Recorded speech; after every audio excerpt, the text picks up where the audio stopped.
तो आज विश्व पर्यावरण दिवस के मौके पर प्रधानमंत्री नरेंद्र मोदी E20 अधिसूचना जारी करेंगे। 1 मिनट में ये पूरी खबर देखिए। आज विश्व पर्यावरण दिवस के मौके पर प्रधानमंत्री नरेंद्र मोदी एथेनॉल मिश्रित पेट्रोल को एथेनॉल की 20% तक की प्रतिशतता के साथ बेचने की E20 अधिसूचना जारी करेंगे। प्रधानमंत्री सुबह करीब 11 बजे वीडियो कॉन्फ्रेंसिंग के माध्यम से इस कार्यक्रम में शामिल होंगे। ये कार्यक्रम पेट्रोलियम एवं प्राकृतिक गैस मंत्रालय और पर्यावरण, वन और जलवायु परिवर्तन मंत्रालय द्वारा संयुक्त रूप से आयोजित किया जा रहा है। इस वर्ष के कार्यक्रम का विषय बेहतर पर्यावरण के लिए जैव ईंधन को बढ़ावा देना है। इससे वर्ष 2025 से पहले एथेनॉल उत्पादक राज्यों और आसपास के क्षेत्रों में एथेनॉल की खपत बढ़ाने में मदद मिलेगी। प्रधानमंत्री पुणे में 3 स्थानों पर E100 के वितरण स्टेशनों की एक पायलट परियोजना का भी शुभारंभ करेंगे। प्रधानमंत्री एथेनॉल मिश्रित पेट्रोल और संपीड़ित बायोगैस कार्यक्रमों के तहत किसानों के प्रत्यक्ष अनुभव के बारे में जानकारी प्राप्त करने के लिए उनसे बातचीत भी करेंगे। दिल्ली के सीआर पार्क के एक घर के जरिए हम आपको दिखाते हैं कि कैसे छोटी सी जगह से भी पर्यावरण को समेटा और शुद्ध बनाया जा सकता है। शहरों में रहने वाले कई लोग शुद्ध हवा के लिए तरसते हैं, लेकिन दिल्ली के चित्तरंजन पार्क में रहने वाले नीलांजन जी के घर को देखकर आपको लगेगा कि घर को भी एक छोटा सा गार्डन बनाकर प्रकृति को संवारा जा सकता है। अगर हम पृथ्वी में पर्यावरण का ध्यान रखते हैं तो नेचर भी हमारा ध्यान रखेगी। ये एक वेलनेस क्रिएट करता है इंसान में। अगर आप ये छोटे से ही घर में देखिए, ये टेरेस है हमारा छत पे, इसमें हर तरह से हमने प्रकृति को घर के अंदर लेके आया है। विश्व पर्यावरण दिवस के इस साल की थीम इकोसिस्टम रेस्टोरेशन पर ध्यान देते हुए नीलांजन का कहना है कि हमें संरक्षण की बेहद जरूरत है। इस बार का 2021 का जो वर्ल्ड एनवायरनमेंट डे का जो थीम है वो है इकोसिस्टम रीजनरेशन, ठीक है, कंजर्वेशन। तो इसमें हम हर एक चीज को कंजर्व कर रहे हैं। यही ग्रीन बिल्डिंग का प्रिंसिपल है बेसिक। शुक्रवार को प्रधानमंत्री नरेंद्र मोदी ने देश में चल रहे टीकाकरण अभियान की समीक्षा की। देश में जारी टीकाकरण अभियान को लेकर शुक्रवार को प्रधानमंत्री नरेंद्र मोदी ने समीक्षा बैठक की। बैठक में वैक्सीनेशन की रफ्तार बढ़ाने से लेकर राज्यों में वैक्सीन की बर्बादी रोकने पर चर्चा हुई। बैठक में रक्षा मंत्री राजनाथ सिंह, गृह मंत्री अमित शाह, वित्त मंत्री निर्मला सीतारमण, वाणिज्य और उद्योग मंत्री पीयूष गोयल तथा सूचना एवं प्रसारण मंत्री प्रकाश जावड़ेकर के अलावा कई वरिष्ठ अधिकारी बैठक में शामिल हुए। बैठक में शामिल अधिकारियों ने इस बात पर जोर दिया कि टीकों की बर्बादी को कम करने के लिए कदम उठाए जाने की आवश्यकता है। साथ ही प्रधानमंत्री ने 45 से अधिक और 18 से 44 साल के आयु वर्ग के लोगों के साथ ही स्वास्थ्य कर्मियों और अग्रिम पंक्ति के कर्मियों में टीकाकरण कवरेज की स्थिति का भी जायजा लिया। इस बीच drug controller general of India DGCI ने सीरम इंस्टीट्यूट को रूस की वैक्सीन स्पुतनिक का भी प्रोटेक्शन करने की अनुमति दे दी है। दरअसल सीरम ने हाल ही में टेस्ट, एनालिसिस और एग्जामिनेशन के लिए DGCI के पास आवेदन किया था।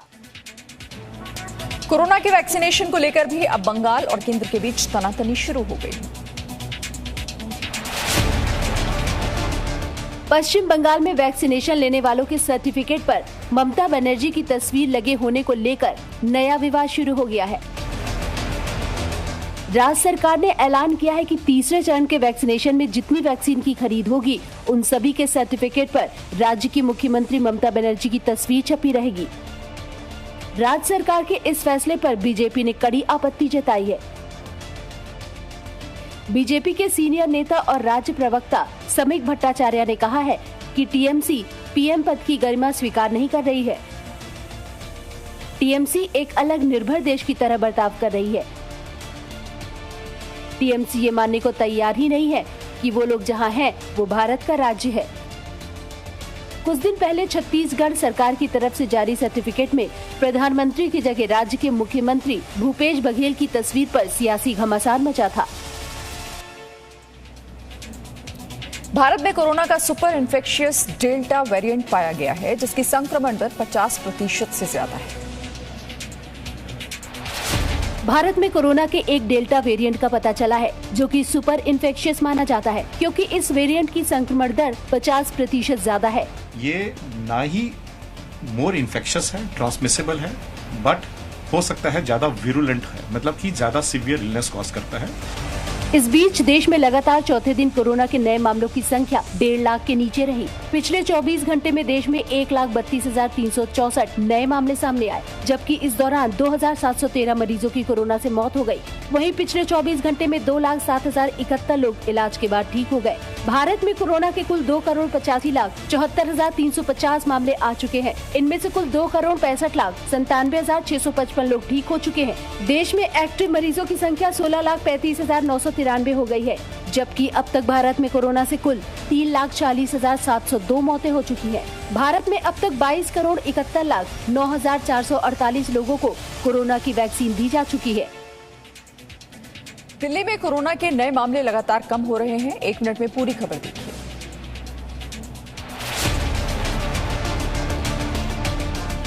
दिल्ली में अब कोरोना के नए मामलों की संख्या 500 से भी कम हो गई है।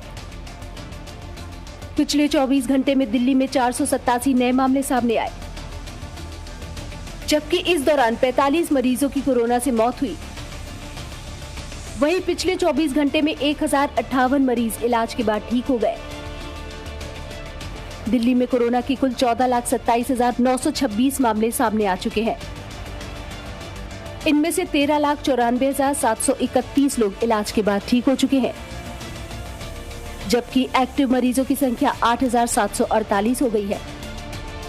दिल्ली में कोरोना से कुल 24,447 लोगों की मौत हो चुकी है। पिछले 24 घंटे में 80,046 टेस्ट किए गए हैं। अब तक दिल्ली में कुल 1,95,26,590 लोगों का टेस्ट किया जा चुका है। तो दिल्ली में कोरोना के मामले भले ही कम हो रहे हैं, लेकिन प्राइवेट अस्पतालों में अभी भी कई जगहों पर वेंटिलेटर फुल हैं। दिल्ली में कोरोना के नए मामलों की संख्या काफी कम हो गई है, लेकिन पोस्ट कोविड मरीजों की संख्या कुछ बढ़ी है। तो ये पेशेंट, एक तो वो जो हमारे पास पहले दाखिल हुए थे वो अभी सिक चल रहे हैं। दूसरा जो छोटे छोटे सेंटर्स में पेशेंट भर्ती हुए थे दिल्ली में या आउटसाइड दिल्ली, वो विद द होप जब वहाँ ठीक नहीं हो रहे हैं तो सोचते हैं बड़े हॉस्पिटल चले जाते हैं, वो लोग बाई रेफरल आ रहे हैं। डॉक्टरों का कहना है कि इलाज पर ज्यादा भरोसा और कोरोना से रिकवर होने के बाद आने वाली दूसरी बीमारियों के कारण पोस्ट कोविड मरीज बढ़े हैं। इस बार जब पेशेंट आ रहे हैं कोविड से ठीक होकर घर जाते हैं, चाहे वो कोविड नेगेटिव थे या कोविड पॉजिटिव हैं, वो कुछ कॉम्प्लिकेशन के साथ आ रहे हैं। और वो कॉम्प्लिकेशन किस टाइप की है?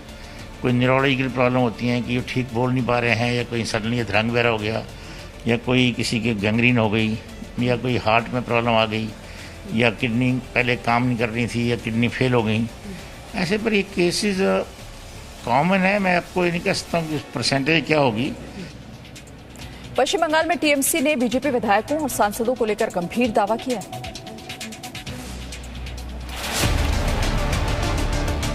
टीएमसी पार्टी ने दावा किया है कि पश्चिम बंगाल में बीजेपी के कई विधायक और सांसद टीएमसी में शामिल होना चाहते हैं। टीएमसी के मुताबिक 30 विधायक और 3 सांसद बीजेपी छोड़कर टीएमसी में शामिल होना चाहते हैं। मौजूदा समय में बीजेपी के बंगाल में 75 विधायक और 18 सांसद हैं।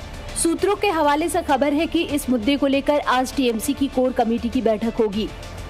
इस बैठक में इस बात को लेकर फैसला होगा कि आखिर जो नेता टीएमसी छोड़कर बीजेपी में गए उन्हें वापस पार्टी में लेना है या नहीं। ये बैठक दोपहर करीब 2 बजे होगी। बैठक में सीएम ममता बनर्जी ही आखिरी फैसला करेंगी। तृणमूल कांग्रेस के नेता दीपेंदु विश्वास और सोनाली गुहा समेत अनेक पूर्व विधायक पिछले कुछ दिनों में पत्र लिखकर भाजपा में शामिल होने के लिए खेद जता चुके हैं। उन्होंने तृणमूल कांग्रेस में वापसी की इच्छा जाहिर की है। साथ ही टीएमसी से बीजेपी में गए दिग्गज नेता मुकुल राय की घर वापसी की भी खबरें जोर पकड़ रही हैं। बीजेपी के राष्ट्रीय अध्यक्ष जेपी नड्डा आज आगामी विधानसभा चुनावों को लेकर एक अहम बैठक करने वाले हैं।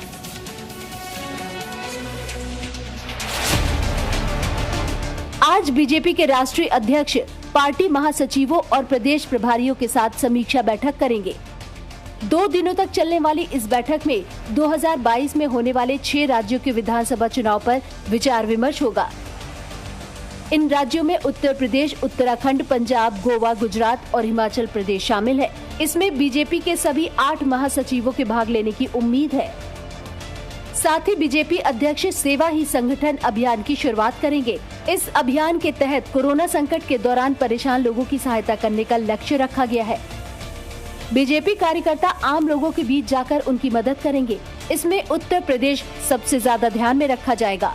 इस बैठक में पश्चिम बंगाल, असम, केरल, पुडुचेरी और तमिलनाडु में हुए चुनाव की समीक्षा भी की जाएगी। वर्ष 2022 में 6 राज्यों के विधानसभा चुनावों को 2024 के सेमीफाइनल के तौर पर भी देखा जा रहा है। Presenting B News app, available on Google Play and App Store. Download it now.